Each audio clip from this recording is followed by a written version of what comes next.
what are the common assumptions, the biggest ones that are holding guys back when it comes to attracting women? What are the reframes or the best strategies that you've deconstructed from yourself? Okay, so the most common problems I would say would be some mindsets, like, limiting beliefs is a big one, like thinking like, oh, I'm not tall, so women aren't going to be attracted to me, or I'm not rich, so I can't get women, or, like all these reasons why they're not attracted Do to those women. things not matter? No, they don't matter at all. Like at all. Like the things that actually can make a woman pursue you or chase you or be interested in you, like, Bill's a perfect example. He had all the things, not one, not two, not three. He had every single thing that guys think that they need to get women. And Plus a desert island. Desert island with 36 girls. Like you couldn't get a better scenario. So like that is literal proof that like all these things, still didn't get laid. Exactly. That's not going to solve your problem, because here's a guy that had all those things and he still didn't do it. Right. And I have another sample of a bunch of guys in my fraternity that were short, that didn't have money, that weren't that smart, all this stuff, and they got a ton of pussy. So like, I just know that it's not the traditional things that guys think that they need. That's a part of it. But I think like I said, when I kind of like deconstructed it, the biggest epiphany that I had was the difference of when you are chasing a woman or you're pursuing a woman versus when she's pursuing you. And like the flaws disappearing on both sides. When a woman's chasing you, your flaws disappear, her flaws magnify. Just like when the really, stage 5 clinger girl hits you up all the time, it's just like, you're not interested in her. Maybe she can suck your dick on a Friday night if you strike out at 3 a.m.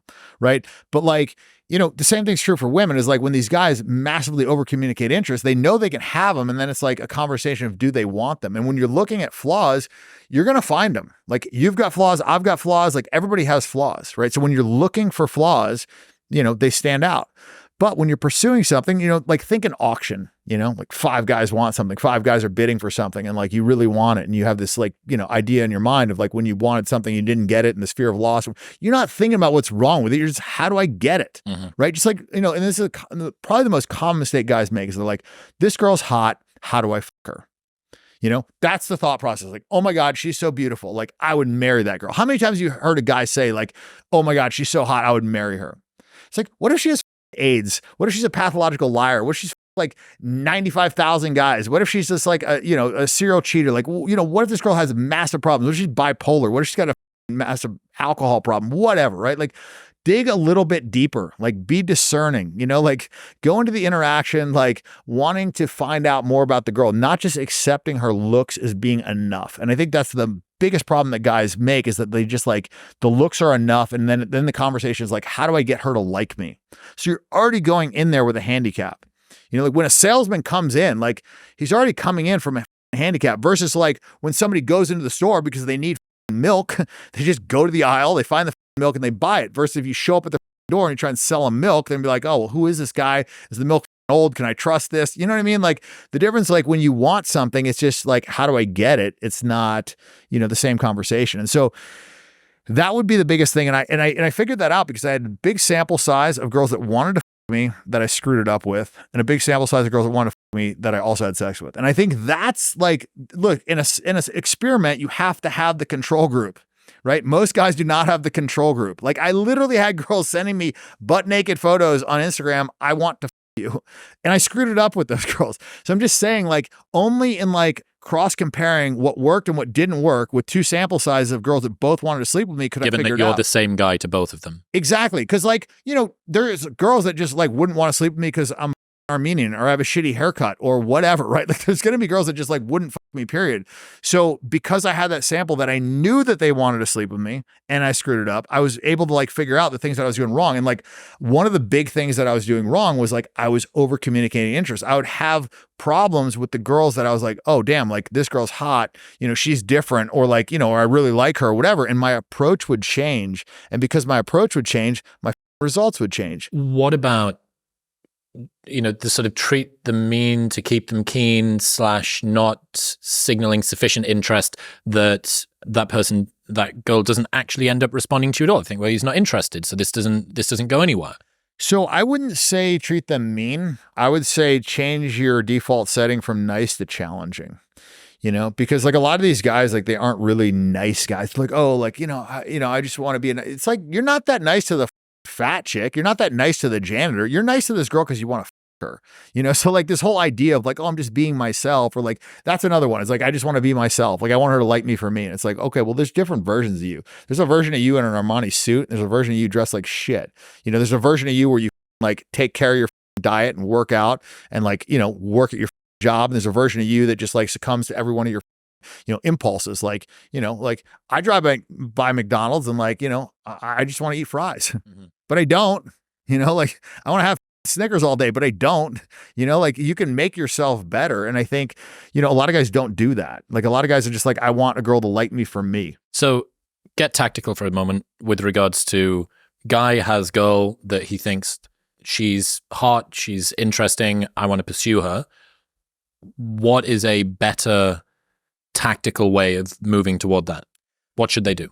Well, I mean, I would not start the interaction by over communicating interest, number one. So I would go up and, have a conversation with her. I mean, I've asked girls crazy stuff. I take like a pretty extreme approach, and I wouldn't recommend this for, all guys, but like I'll ask girls crazy questions. Like me and my buddy were having a conversation the other day, and like he was like, I think I was arguing that I think you have a lower chance of getting a serious rejection if you put a girl's hand on your dick than if you go for a kiss. And this is after a girl's into you and like you guys have been on a date or whatever, and there's like, some chemistry, whatever. And he was like, you're out of your mind, like this, that, and the other. And I was like, okay, well, let's ask some girls. So like, I just would go up to a girl and I'd be like, hey, like this is the question. Like, I wouldn't frame like who was on which side, but like they wanted an answer. So they gave their answer. And now all of a sudden we're in a sexual conversation with a girl where I haven't communicated any interest to her at all. And I've almost like disqualified her because I'm asking her this question that like you usually wouldn't ask. It's not about you. Exactly. You wouldn't ask a girl that you're trying to like hook up with because it's like a crazy question too. Yep. And so I'm not saying that would be, the optimal approach, but I'm just saying like that's something that like most guys wouldn't think to do, but that it's more successful than going up, over communicating interest, putting a girl in a position where like she has to decide like accept or reject. And usually when they're like forced to accept or reject, usually reject is the default. And if it's not, then they're probably a whore. If they just like accept every guy that comes up to them. This is your chasing versus choosing paradigm. Well, yeah. So, get into the interaction. And, the caveat to that is like what you say to a girl isn't necessarily how important is like how you say it. So you could go up and say some really stupid shit to open the conversation. It doesn't really matter. Like as long as you get in there without massively over communicating interest. Right. And then I would say be discerning, be challenging, like, ask questions, dig deeper, get a little bit of information about her, I mean, Neil Strauss had a good one when he was on with Jessica Alba, and he said, looks are common in LA. Aside from your looks, like what would your friends say are the three, best qualities about you? And like in that one question, he immediately like pulled away her looks, which was like one of her strongest attributes. Like nobody give a fuck about Jessica Alba. She's ugly, right? So it's literally like her superpower. He just sucked it right out of the conversation. He's also digging deeper.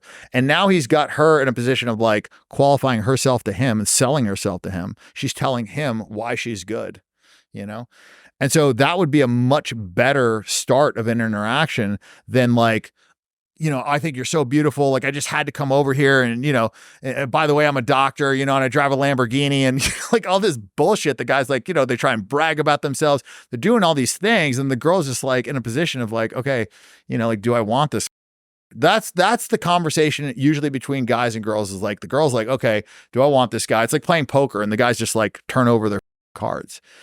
And so I would say like, dig a little bit deeper, be discerning, like find out about the girl, like, decide. And then if you want to give her a compliment on like something that's unique about her, something that's like she earned or, not just like she was born with, like if she has pretty eyes, I'm sure she's heard that from a million guys. Like, don't tell her she has pretty eyes, like just be different. I mean, I guess like a big epiphany I had too was like when I became famous, and I just talk about this in there too, is like, understanding a hot girl's mind. Because when I became famous, like I understood what it was like to be a hot chick. And I understood that in the sense of like, I had forced interactions wherever the fuck I would go, whether it was a Starbucks, whether it was, wherever, like I had people coming up to me. And the same thing is true of a girl. Like when she goes to get her mail, when she goes to the grocery store, like guys are hitting on her all the time. So it's forced interactions. And what I notice is the first 100 times guys would come up to me and be like, bro, you're the man, blah, blah, blah, like, all this shit. I was like, okay, cool, whatever. And I always take the pictures, but I guess what I'm trying to, explain with that is, let's say you are a famous guy and a guy comes up to you and like, bro, you're the man, dude, like all this shit. And you've heard this 10,000 times. Is that going to make you want to have a beer with that guy? No. Like, maybe you'll take a photo with him, you'll tell him you appreciate it, but it's not going to make you want to like hang out with him.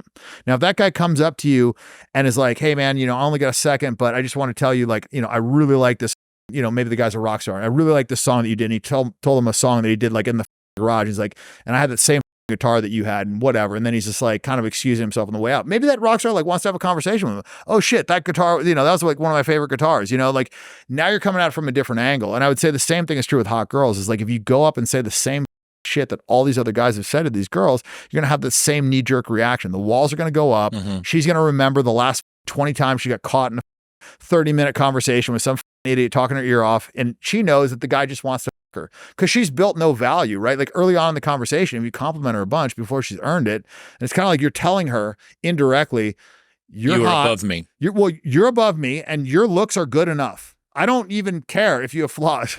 Like, you're hot, and so that's enough for me, and I'm ready to date you. It's just the wrong thing. It's so funny, that kind of playground mentality of, if I know that I can have it, I don't want it. And it's so funny how that seems to be, in your worldview, like a fundamental part of the physics of this translates to everything. It's sales, it's negotiation, it's business, it's all these things. The person that can walk away from the deal is the one that holds the most power. Always.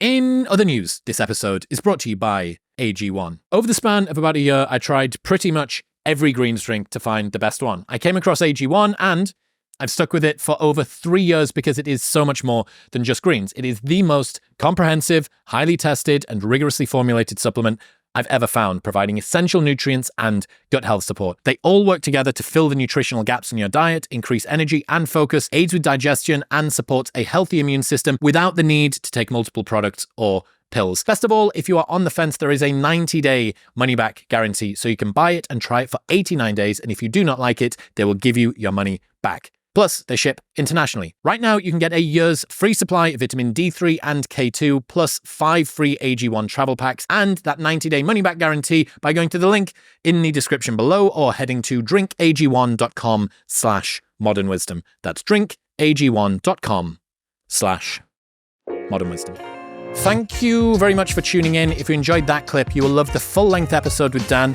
which you can watch just there. Go on. Press it.